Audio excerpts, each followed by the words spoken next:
Hey, what is up guys, MKBHD here, and today Apple finally unveiled their new iPhone, the iPhone 7 and iPhone 7 Plus. And as you probably noticed, a lot of the leaks are true. The model I showed was super accurate, the articles you saw were right, so it's a very familiar looking iPhone, but there were a few surprises, so this is everything you need to know that's new and different this year. These are the 10 new features of the iPhone 7. Number 1 is the new design. And you couldn't see me as I said that, but I put new in air quotes because, like I said, this is a very familiar iPhone to the 6 and 6S. Same shape, same dimensions, same weight, same feel on the hand. Looks like an iPhone, but with some subtle improvements, like the antenna bands on the back don't go across anymore, so there's a cleaner look to the top and bottom. And there's a new set of colors. You have your normal silver, your classic gold, and of course your pink/rose gold. And then no more space gray, but a jet black and black. So the black is this purely all matte black look, and I gotta say, this feels really good and looks good in person.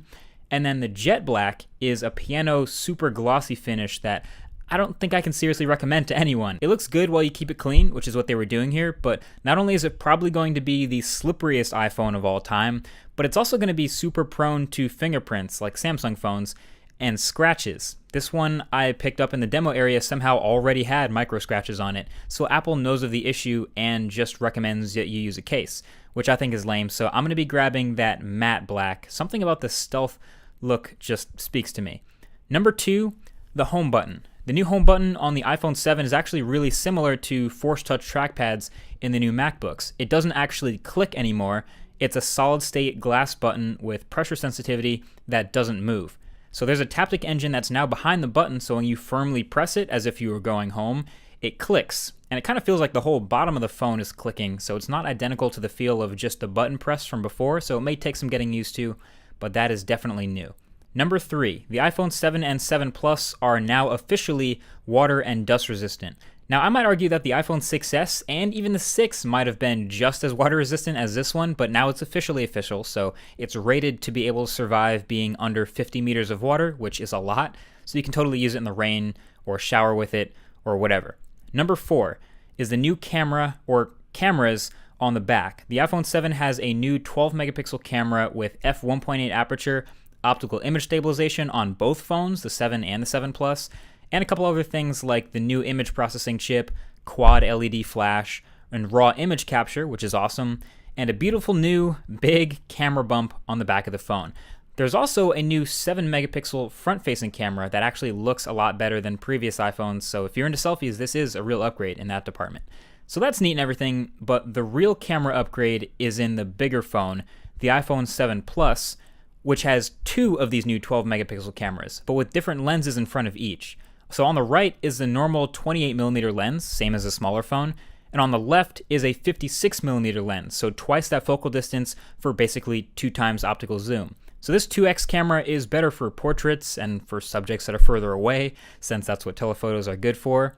And in the camera software, there's also now a button to just switch actively between the lenses, so 1x zoom for the normal lens and 2x for the telephoto lens. And then there's even a slider sort of wheel that lets you smoothly use digital zoom to transition between them. We're even expecting an update to the software for the 7 Plus that will add a camera mode called Portrait that will add like a subtle blur to the background of your human subjects. So lots of interesting stuff in the camera that I'm hoping works as well as it seems. No doubt I'll be hitting that hard in the full review of this phone. Number 5, the display. So the iPhone 7 display is actually mostly still the same as before, same size, same old resolution, same IPS technology, but it's apparently up to 25% brighter and has a wider color gamut, so colors will pop a little more, but probably not quite like an OLED. Number 6 is the stereo speakers, and I'm going to put that in air quotes again too, so it's a little bit of an unorthodox setup. As you can see, the bottom of the phone is one of the speaker grills, it's downward facing, and at the top of the phone, actually in the earpiece, is the other side of the stereo pair, and that's front-facing. So yeah, it's a bit weird, but technically that makes these stereo speakers. No idea how good they sound yet. Gotta test that when I get it. Number 7, Lightning earpods. Every iPhone 7 and 7 Plus will ship with these Lightning earbuds, because there's no headphone jack in the new iPhone. Yeah, I know, we saw it coming, but it's still kind of weird to actually see it happen. But yeah, Apple will join Motorola in shipping every phone with an adapter. This one's a little lightning to audio jack adapter that will also retail for $9, which is good to know because you're probably going to lose it.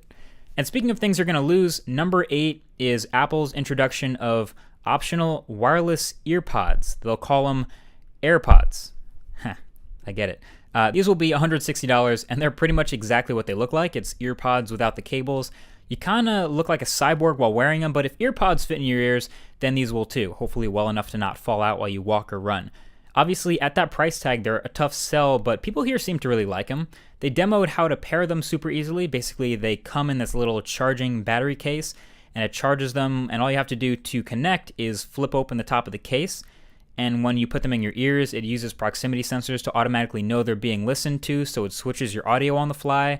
There's also a touch-sensitive back, so you can double tap to activate Siri and talk to her with the built-in microphones. So yeah, it's more than just an earpod without the wires. But yeah, $160. Your call on that one. Number 9 was a minor one, a small update to Apple Pay to work in Japan. And last but not least, number 10 is the new specs. The iPhone 7 has a new A10 Fusion chip inside, which is a few benefits: better performance with the CPU, and better GPU performance as well for better gaming. And it's a quad-core chip with 2 of those cores being lower power. So in theory, it's a more efficient chip that should give you an extra hour or 2 of battery life over the iPhone 6s and 6s Plus, in theory, allegedly. Either way, that's pretty much it for what's new. And my first impressions are that while it's pretty familiar, yeah, it's a nice piece of hardware. They killed the 16 gigabyte version finally, so now it starts at 32 gigabytes, and it's the same price, and it goes up to the 256 gig version. My favorite upgrade, I'm going to say, is probably the camera, especially in the 7 Plus, which was the phone I was going to get anyway. And my biggest letdown, I would say, is the screen. When are they going to put an OLED display in the iPhone? Seriously, they got to do it eventually, right? I don't know. Either way, that's been it. Thank you for watching this early look at the new phones. Definitely share this video with anyone who would want to know what's good with Apple's new phones. And you should totally subscribe if you haven't already to be among the first to see the full review when that comes out, along with much more tech in between. Thank you for watching, and I'll talk to you guys in the next one. Peace.